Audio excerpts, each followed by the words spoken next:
Hi, this is Michael Buffer, and welcome to the BoxHard Podcast. Hello, everyone. This is Mikey Garcia.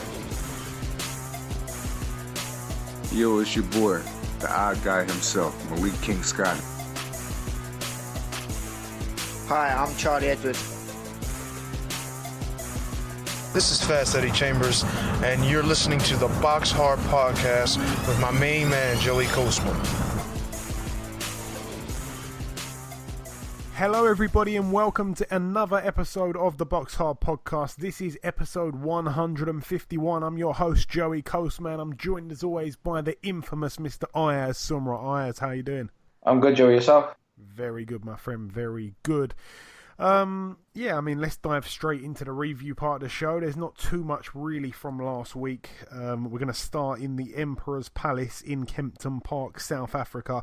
One fight really to mention on this bill. I know that it was shown on Box Nation, but I simply didn't get a chance to watch it. But we had Thabiso Mchunu. That's the man that once upon a time outpointed Eddie Chambers. He actually fought for the vacant African Boxing Union Cruiserweight title against Thomas Oosthuizen. And, this was like a South African kind of grudge match, I think. I'm not too sure about the grudge angle, but certainly a good fight actually for the South African cruiserweights. Mchunu actually got upset here. It was a majority decision over 12 rounds in favour of Thomas Oosthuizen. His record now 28-1 with 2 draws, and Thabiso Mchunu 19-5 now.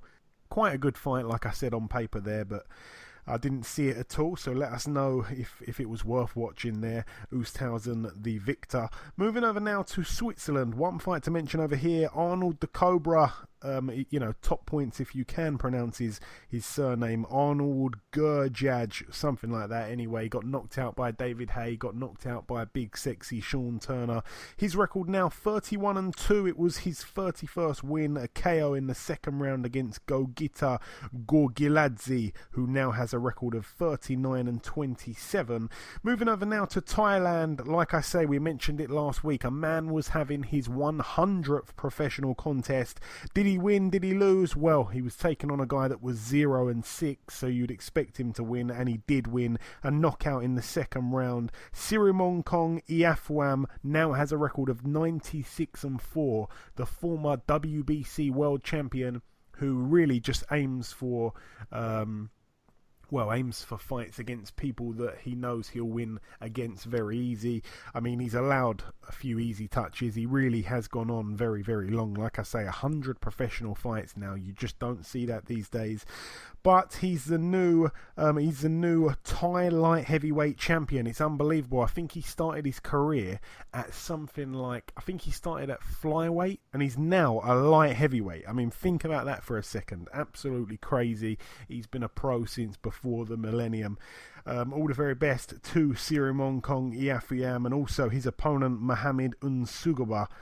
His record now 0-7 with 1 draw. Back to the drawing board for him, very much so. Moving over now to the Fantasy Springs Casino in Indio, California. One fight to mention over here, really. We had Ryan Garcia. He moved to 16-0, a majority decision over 10 rounds against Carlos Morales. A little bit of a step up there.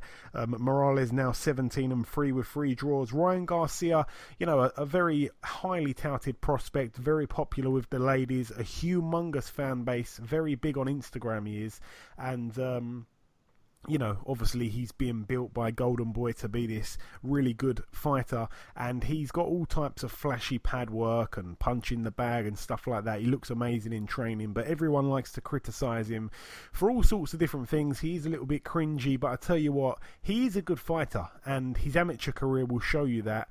He took on Devin Haney, I believe it was 4 or 6 times, and I think it was 2-2 or 3-3. Devin Haney was talking about that on our show a couple of weeks ago, and he's a good fighter, the guy, but in the pro ranks this was quite a sturdy test for him. He did come through it, but a lot of people saying he really needs to steady himself and stop calling out the likes of Gervonta Davis. I haven't seen that fight. I was hoping that Mimi would be on the show, but it's been quite a while without Mimi now. Not quite sure what's happening with her.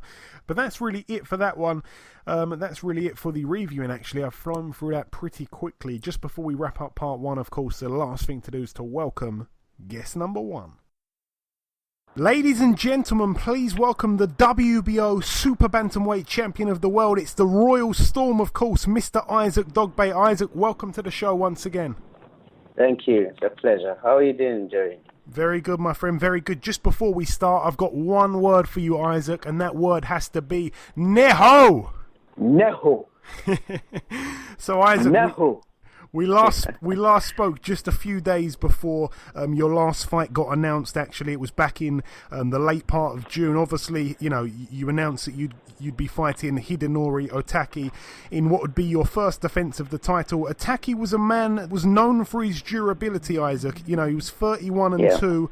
Both losses came, you know, by points losses. One was a 5-round points loss against a fighter that actually retired undefeated, and then the other loss came to Scott Quigg, a man that we know very well, back in 2014, that loss. But aside from that, you know, all he had was wins, Isaac, and you managed to finish him in style. You became the first man to knock him out. It was your first defense. It was in the first round. Talk us through that fight. Amazing first round. Oh, man. You know, in all humility, I always give the first place to the Almighty God. You know, because without him, nothing would have been possible.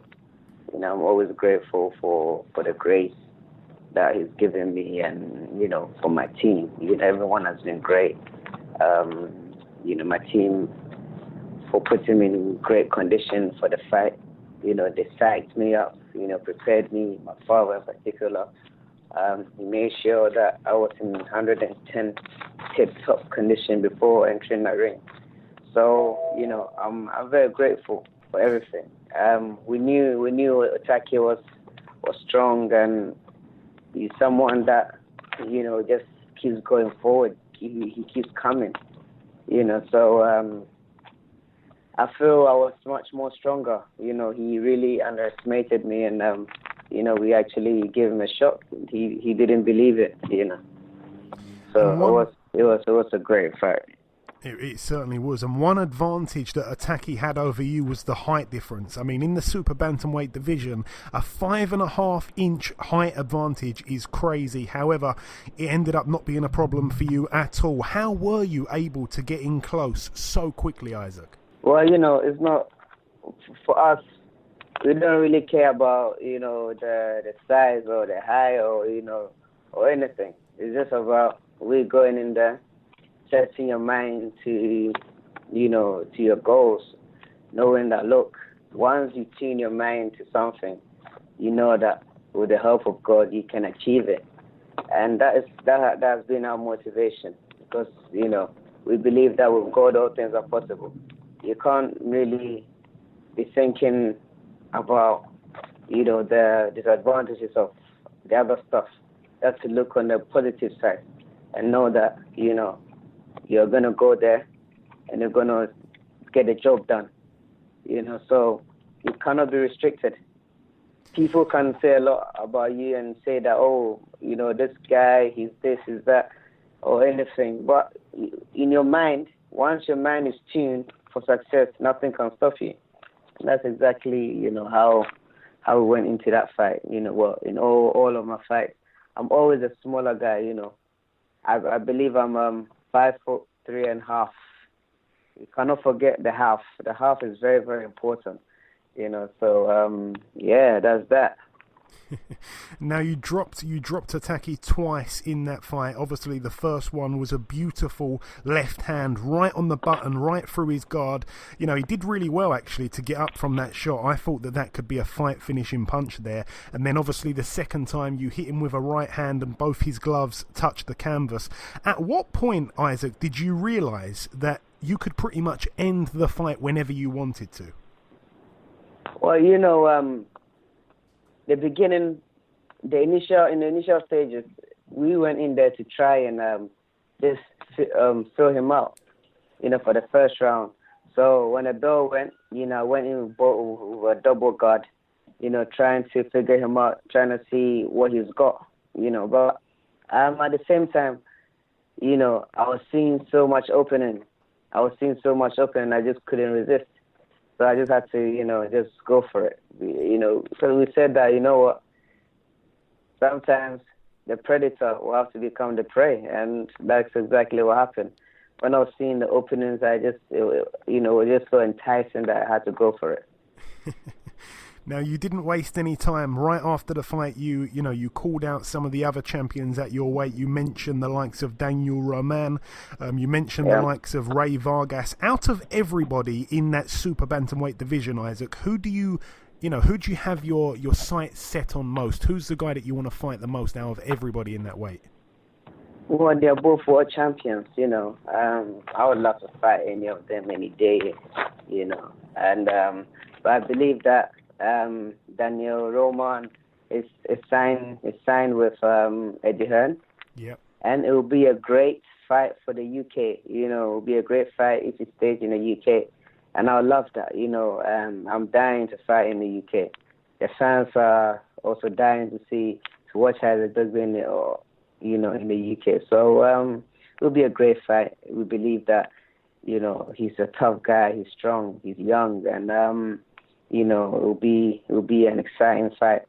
I mean, Eddie Hearn, and Top Rank could do good business together.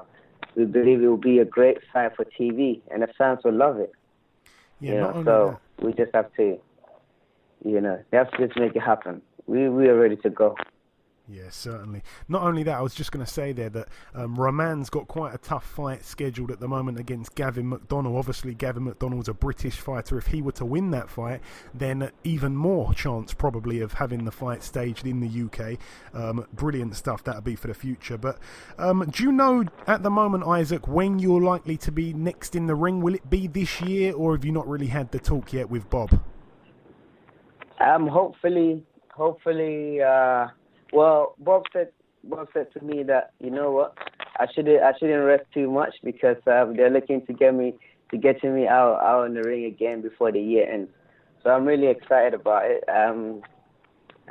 So hopefully it could be December or earlier. So yeah, I mean, the last fight, I hardly had any workout, so I'm still fit, ready to go. So I'm just ready to go, man. I'm just ready to go. And obviously, Isaac, you're still so young. You're one of the youngest world champions right now. You're probably not even in your prime yet. And, what you've achieved already is such a great thing in such a short space of time. Right now, Isaac, you're probably not sure how to answer this question, what I want to ask you here. But at what point in your mind do you see yourself retiring someday? Do you want to retire before the age of 30 years old? Do you want to have 40 fights and then retire, or is there no real plan just yet? I owe all my success to the Almighty God. All things, He's the one I give all the glory to. At this moment, well, boxing is it's what my father would say we're using as a platform to achieving something greater. We can only think about the future, but it's God that makes everything comes into manifestation. So right now, I believe that I am just walking, and then whenever the time is right, we will know when. We will know. So at this moment, I'm enjoying it. I'm enjoying the fight. I'm enjoying the crowd. I'm enjoying the fans. The fans are, they always want to see more of Isaac Dogboe. I've got a lot to give, and I've got a lot of impact to make, in boxing. Of course, I want to leave a mark in boxing. I believe that I can go as far as a 5-way division, a 5 to 6-way division world champion, and I believe it's possible. Many people have done it before. And the future looks bright. I just have to keep the humility. I have to keep working hard, and I know that God will see us through. And one fight that I've seen a couple of people, 1 or 2 people mention online, Isaac, is a potential fight. You probably haven't heard this, but a potential fight between yourself and somebody like a Rigondeaux. Is that a fight that you would welcome? Look, I would love to have Rigondeaux's name on my CV. I wanted to fight Rigondeaux a very long time ago before he got beat. My father used to always say that, look, Ayaz Dogboe will be the only one to dethrone Rigondeaux. to beat Rigondeaux, to give him his first loss, but a lot of people used to think that, well, this man is delusional, this man, he doesn't know what he's talking about. But we believe that once you say your mind to something, once you speak it, God makes it happen. The Holy Spirit, carries the message, and it turns into the physical.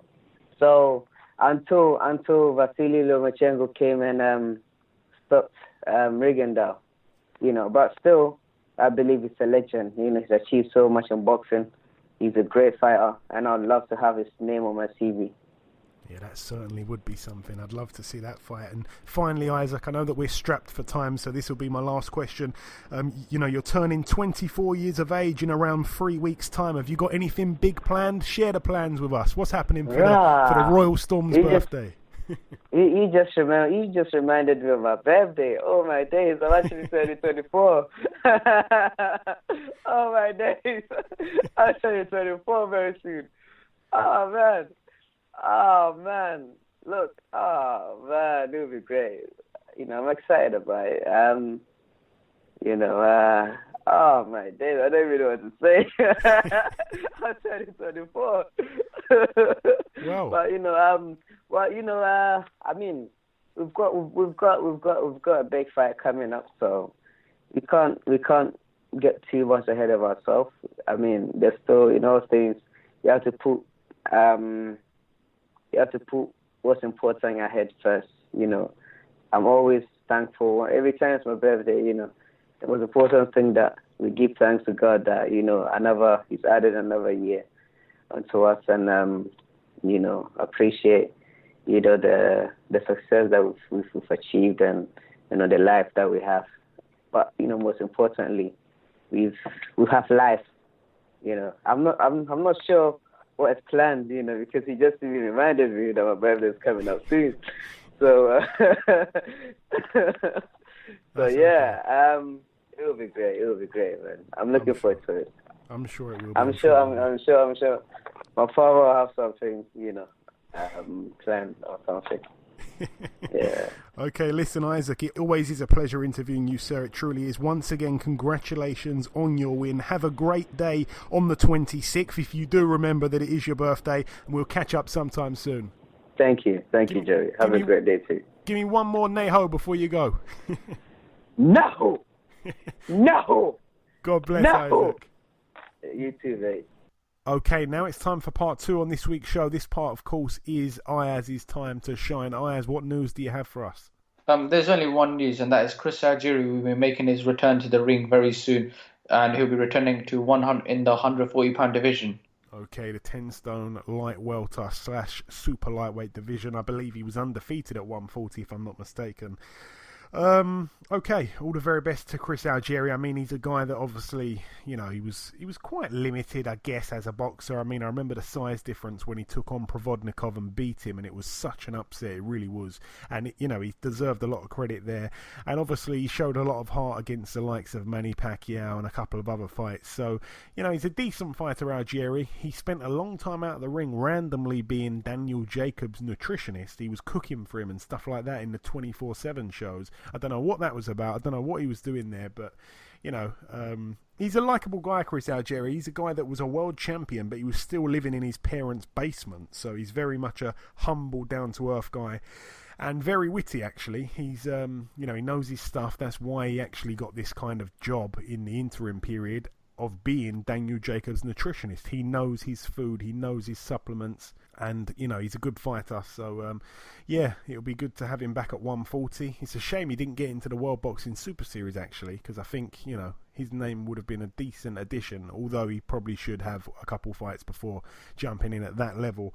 He's been out the ring for quite a while now. That's it for the news, though, as you said. So let's talk about now the preview part of the show. We're going to start at a place called the Tractor Sport Palace in Russia. Friend of the show fights on this one, but the home fighter, let's mention first, Zor Abdullayev. He has a record of 9-0. He is the WBC silver lightweight champion. He takes on, like I say, friend of the show, Hank Lundy.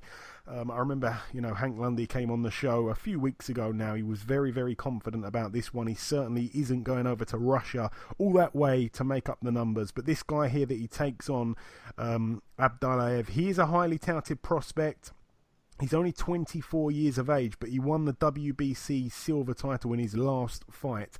And he also is the former WBO youth lightweight champion as well. So a couple of decent belts there. And he's took on a fair few decent opponents, actually, in just his only 9 fights and 6 knockouts he has there, by the way. So a decent fighter, but Hank Lundy certainly needs to win this one if he wants to, be in the mix with some of the bigger names in this division. Of course, like I say, it's for the WBC silver lightweight title. Henry Lundy, 29-6 with 1 draw. God willing, next week he'll have 30 wins under his belt. We also have on the undercard Denis Lebedev, 30-2, a man that we really need in the cruiserweight division in the World Boxing Super Series. He wasn't in Season 1. He's now not going to be in Season 2. I'm not quite sure why. And he takes on Hisni Altunkaya, who has a record of 30-2, who's actually the guy that got beat by Bebut Shumanov not that long ago, actually, for that dodgy version of the WBA cruiserweight title, some kind of regular belt or something like that. So Denis Lebedev takes on a guy here that he should beat relatively easy.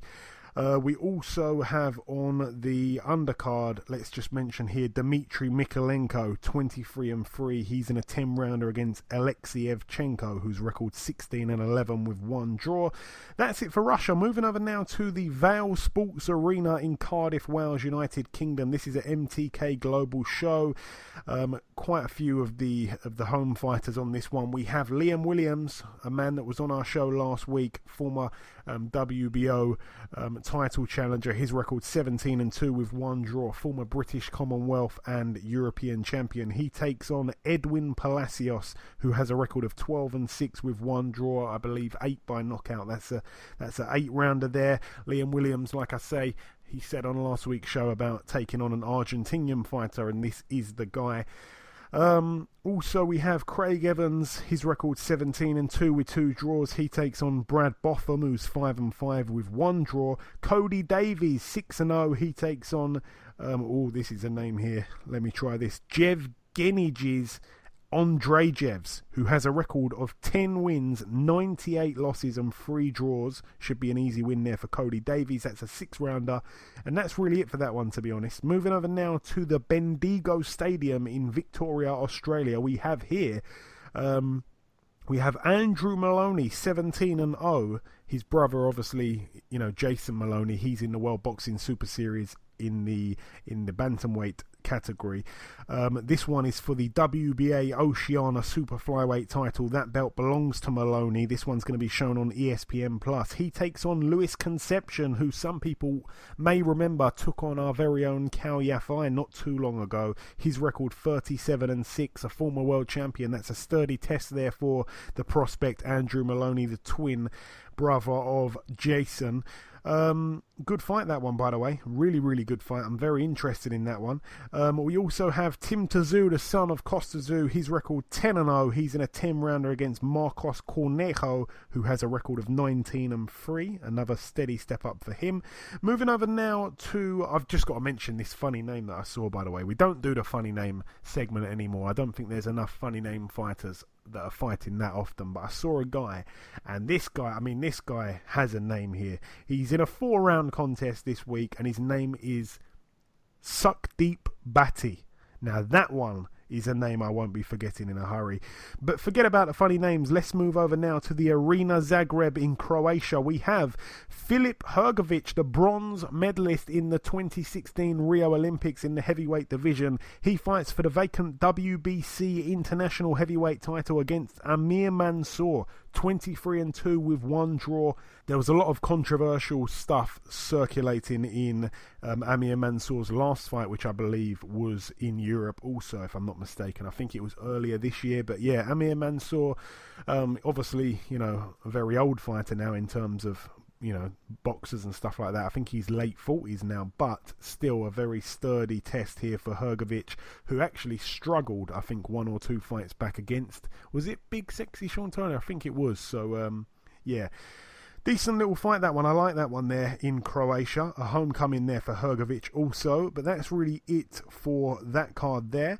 Moving over now to the Arena Birmingham, formerly the Barclaycard Arena, obviously in Birmingham, United Kingdom. Let's start with this fight here on this bill. We have Gamaliel 5-15-1. He takes on... Well, his opponent's yet to be announced. That's a 10-rounder apparently there. Lewis Ritson scheduled to take on a fight here.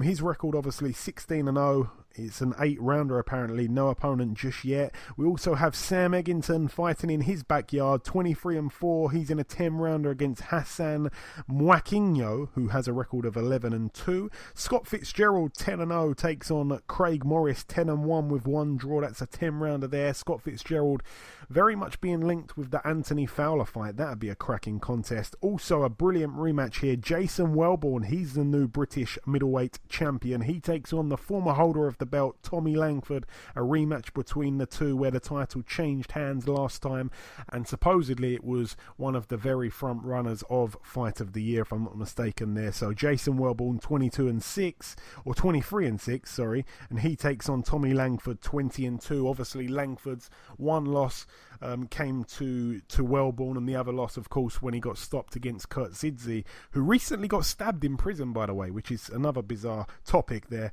We're going to go to the predictions on this, Ayaz, actually. Tommy Langford, Jason Welborn, a brilliant fight last time out. I must say, both men are not really the biggest punchers, although Langford actually did taste the canvas early on in that contest. But how do we see the rematch playing out?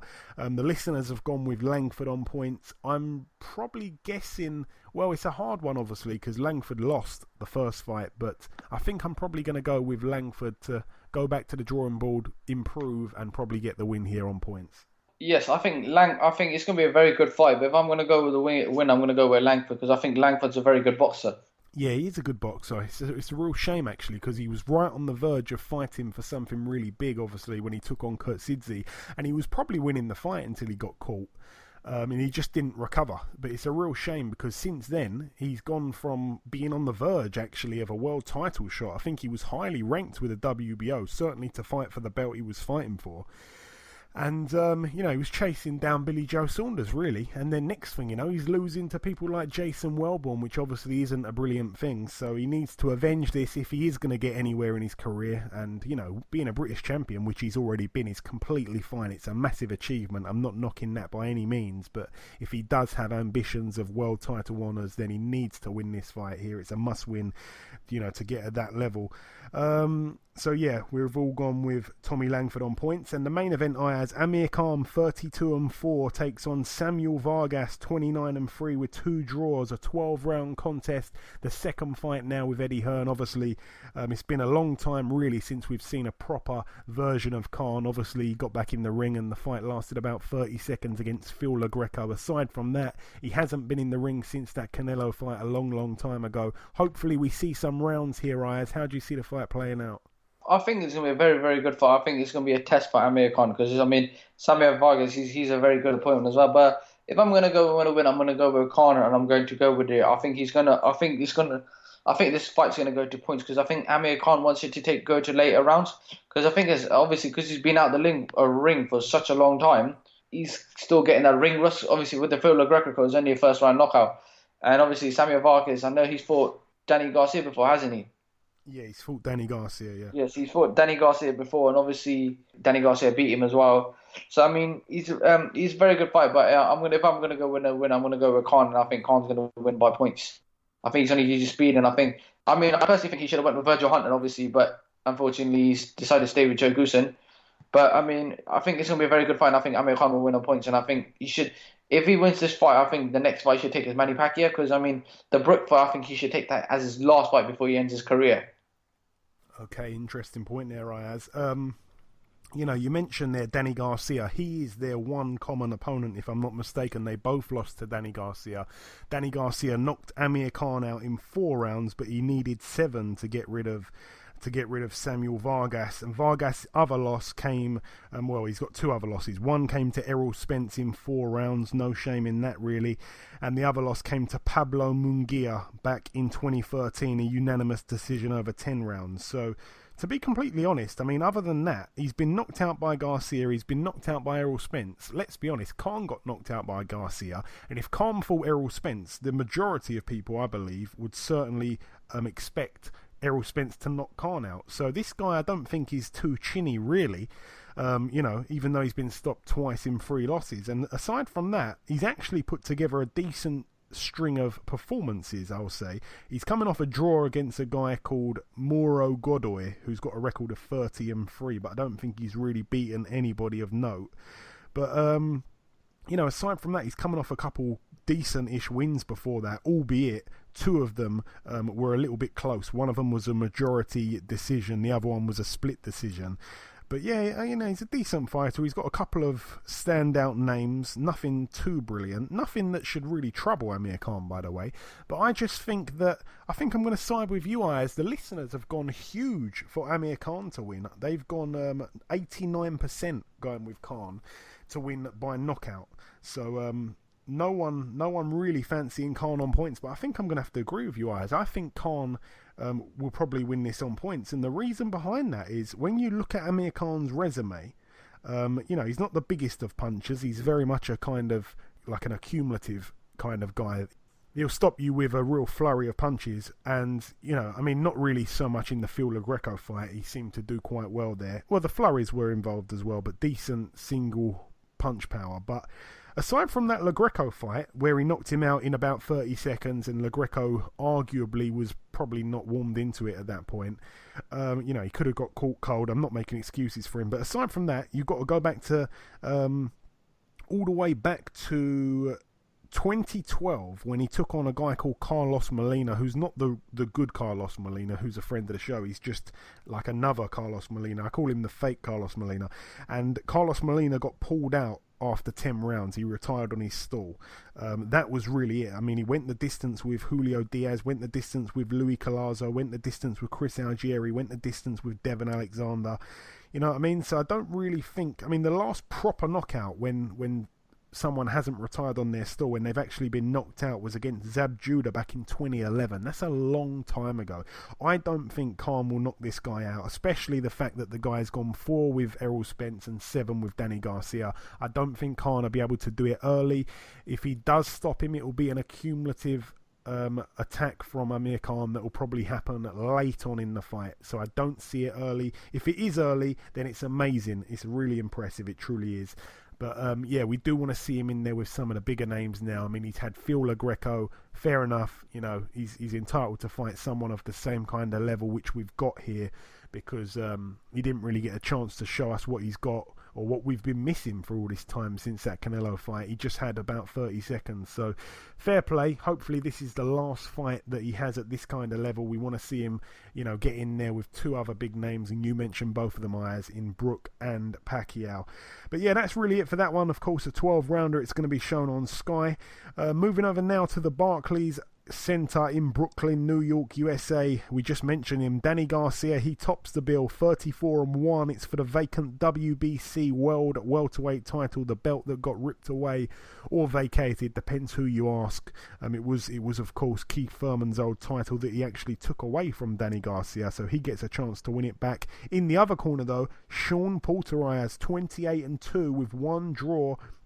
Both men have came up short against Keith Thurman recently. That's obviously Garcia's sole loss, and Sean Porter's got another loss, of course. But yeah, good fight this one. Very, very good fight, actually. I'm so looking forward to this one. It's going to be shown on Box Nation, which is a brilliant thing to hear, because Box Nation have been slacking a little bit lately. But yeah, brilliant fight. Very much looking forward to it. How do you see it? I think it's a very good fight, obviously. Danny Garcia versus Sean Porter. I think obviously we know Sean Porter is a very aggressive fighter, but if I'm going to go with a win, I'm going to go with Danny Garcia to win on points, because I think Garcia is going to retain that belt, and I think he's going to fight Amir Khan in the future for that belt. Okay, I'm going to disagree with you actually, Ayaz. I'm going to go with Sean Porter to win on points. really, because Danny Garcia, in my eyes, has lost a couple of fights. I mean, he lost against Lamont Peterson. Peterson's a good boxer, in my eyes, by the way. Obviously, not officially, he didn't lose that fight. He also, in my eyes, clearly lost to Mauricio Herrera when he seemed to just get outboxed, really. Obviously, he lost to Keith Thurman. It was a good fight, though. And there's just been a couple of moments in his career, even when he took on Zab Judah, he seems to struggle with good boxers. Now, I'm not saying that Sean Porter is a good boxer. He's very much a roughhouse kind of guy.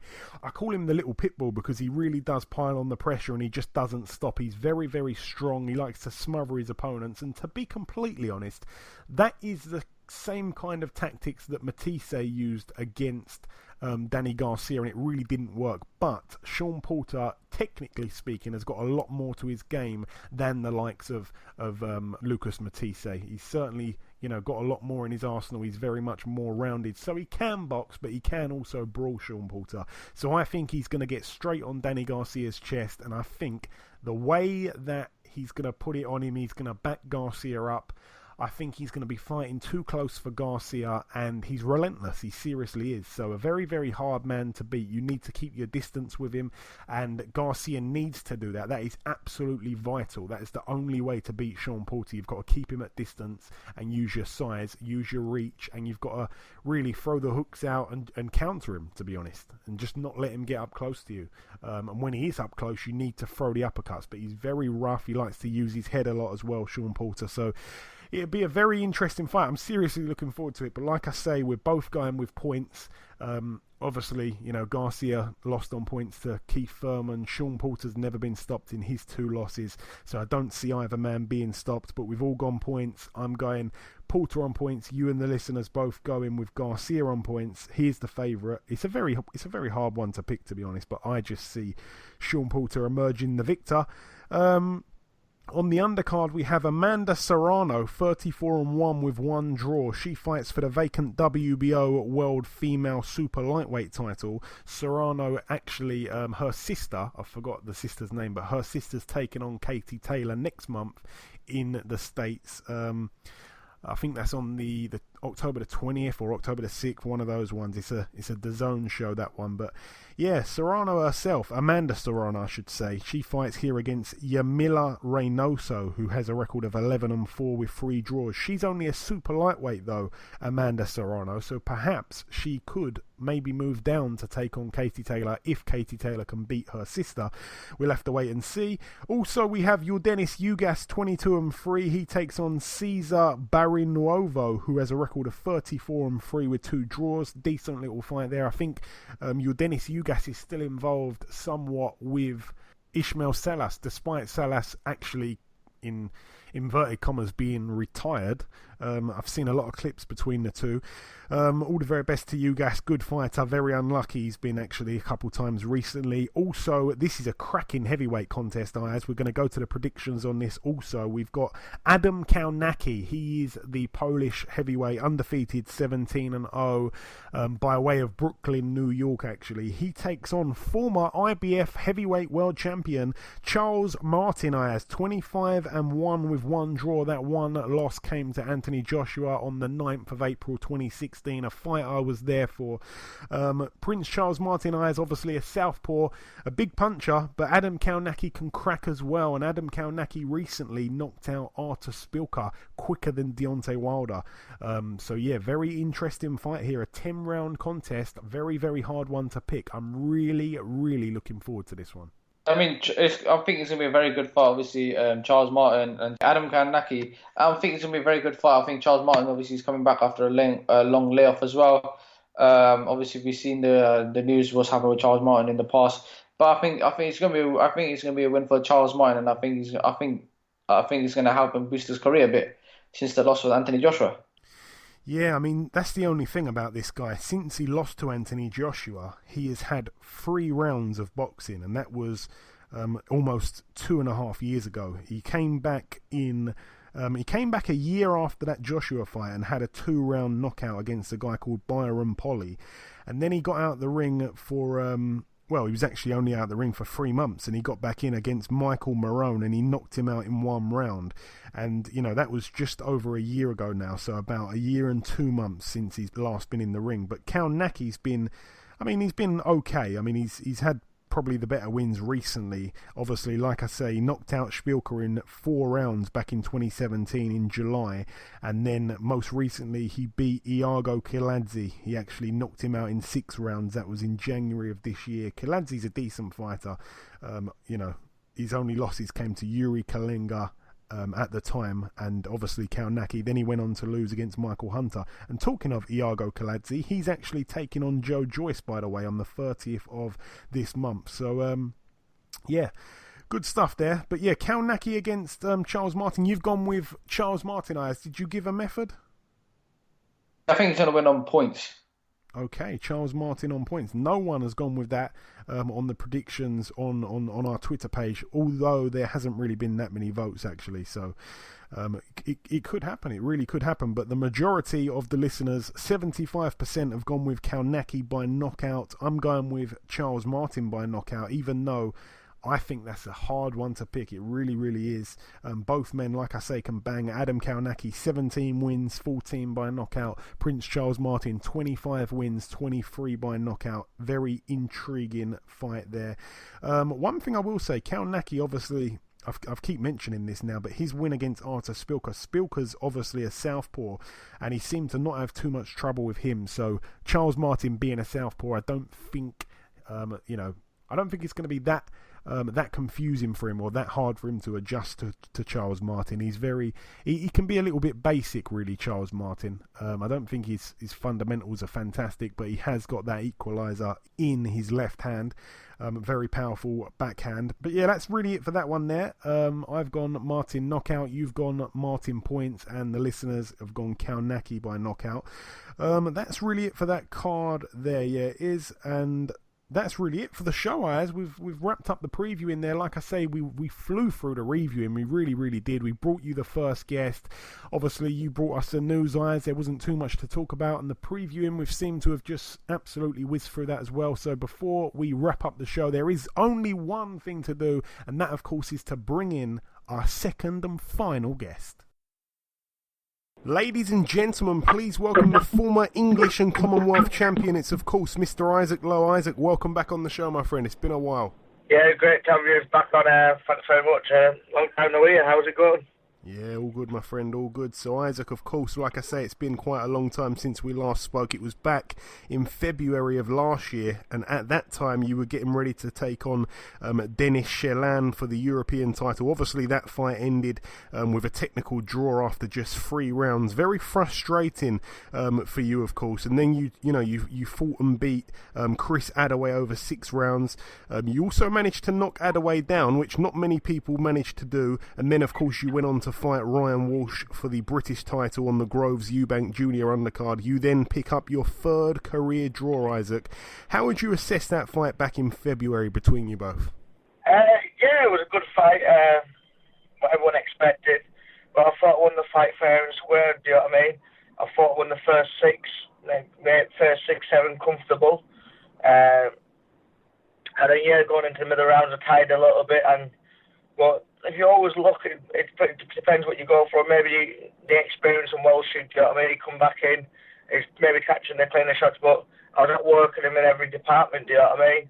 But it was a close fight looking back, but I still think I won it by 2 rounds comfortable, do you know what I mean?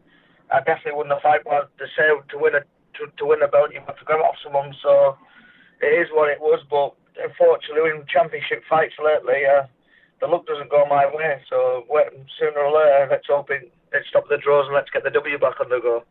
Yeah, for sure. Now, like you say, and also I agree, in my opinion, you started very, very well in that fight. You were both fresh at the start of the fight, of course, and when you were both fresh, he could not deal with you.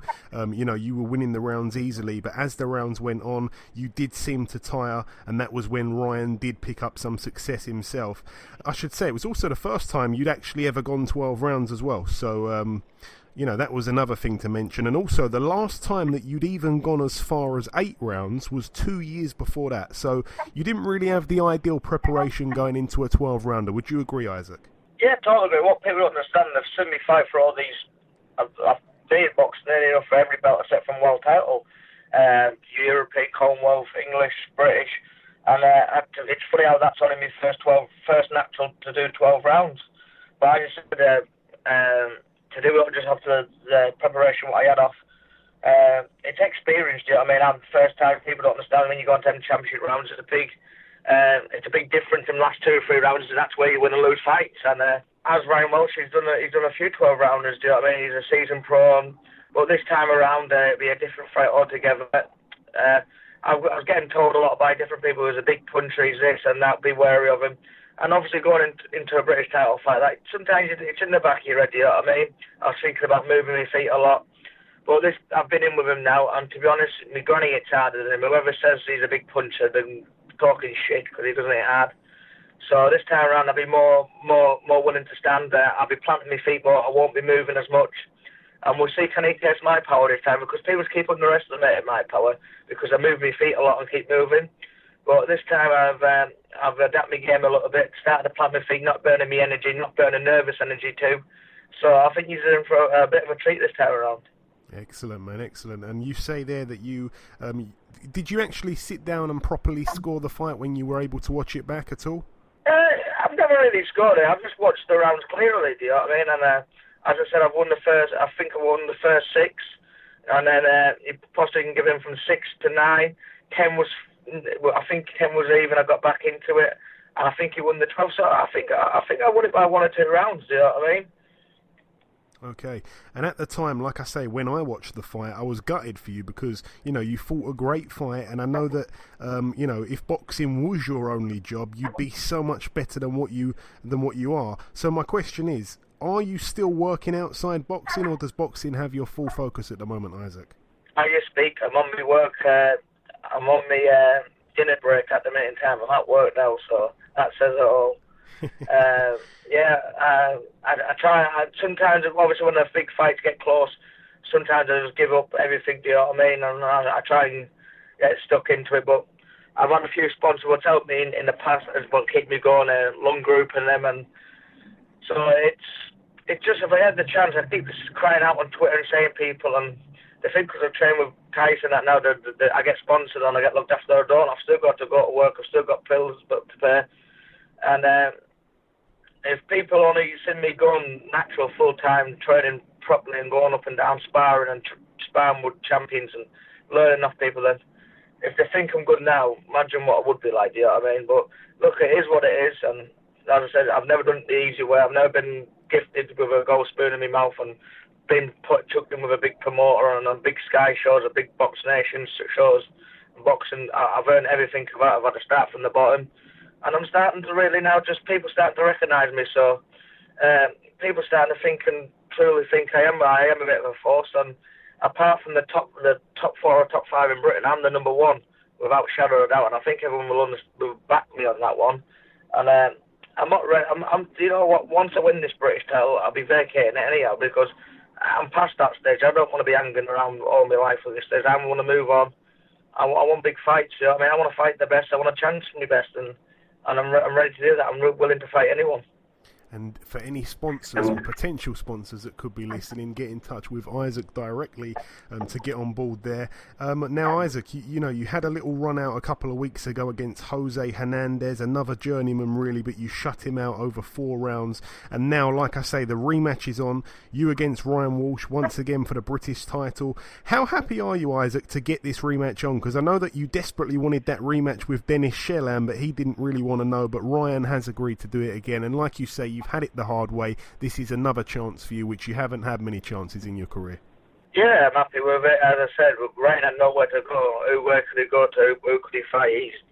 He's been at British level for the last 5-6 years now. So for him to beat me, he's going to push him on because, as I said, I'm domestic level. I think I'm number 1.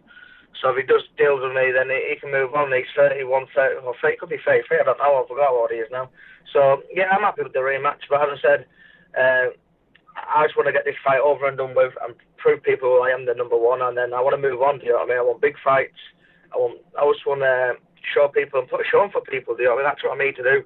I talk a bit, but I always back it up. You know what I mean? Whatever I say and whatever I'm doing now, I always get in the fights and I always give the fans the value for money, and I put me out on the sleeve. You know what I mean? And I'll fight to the death. So I'm just looking forward to it. I know it's going to be another war because I'm definitely willing to chuck everything in this time around. It's either shit or bust for me. Do you know what I mean? With work and that, so I'm going to chuck everything into it, and we'll see what he's made of. And this fight itself, it's set for October the 27th at the Copper Box Arena, which was actually the last place I saw you, by the way. I can't remember who was fighting that night now, but we were both there. But you get this chance, like I say, on a Matchroom show. It's actually shaping up to be a very competitive card.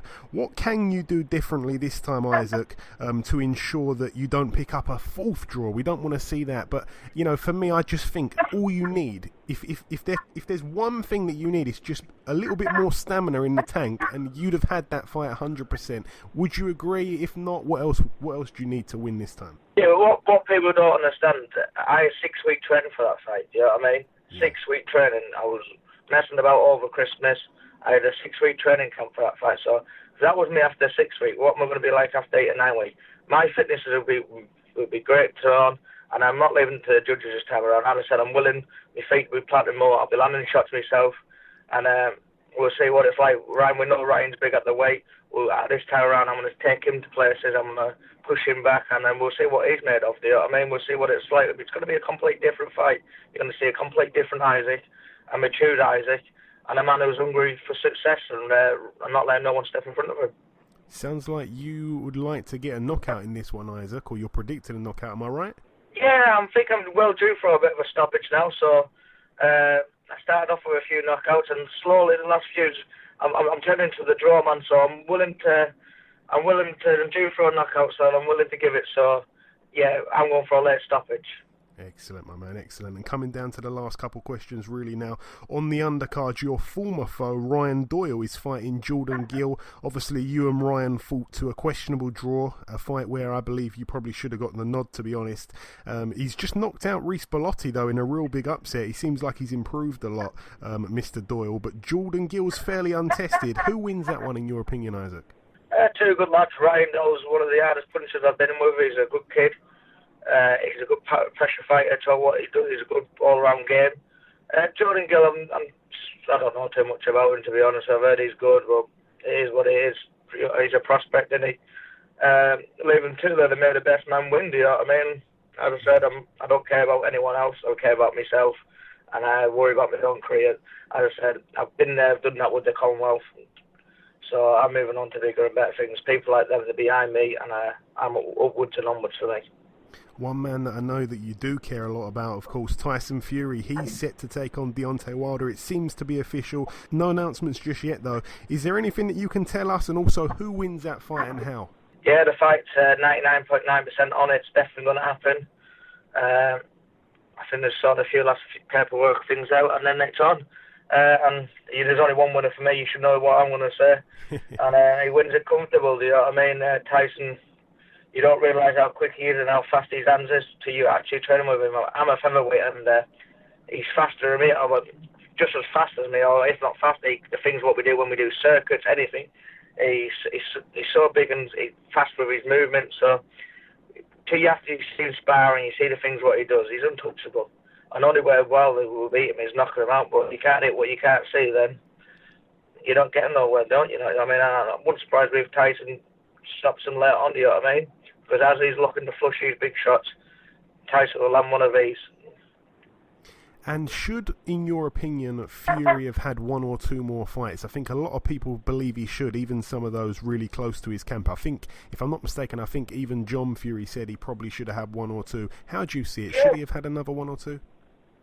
Yeah, if time was on his side, he probably would have put another on him. But at the end of the day, he's done boxing since he's been a 10-year-old. He knows everything in the game, what to do. Do you know what I mean? As long as he's fitting well, his movement's there now. Do you know what I mean? He's getting things back in the gym. He's had 2 warm-up fights. So listen, we don't work around. It's a business game. If you're in there to win, you're in there to win. You know what I mean? As I said, he's been around the game long enough. He knows he's what he has to do. We know what he has to do, and if he does it in the ring on the night, then he's a comfortable winner. And lastly, Isaac, I just want to give you an opportunity. If there's anything else that you want to say just before we let you go, anything that you want to get off your chest or say to anybody, say whatever you like, buddy. I'd just like to say, everyone just keep following me and keep supporting me, because with all your support, mate, it's pushing me even more. And if there's any willing sponsors out there what can get in touch with me to help me go full time and help me keep training hard and take the stress of work off me, then please get in touch with me on Twitter or Instagram, or even contact you and getting through to me in that way. It just keeps supporting on that British is coming home, and it's only a stepping stone. There's more to come for me, yeah. So keep watching.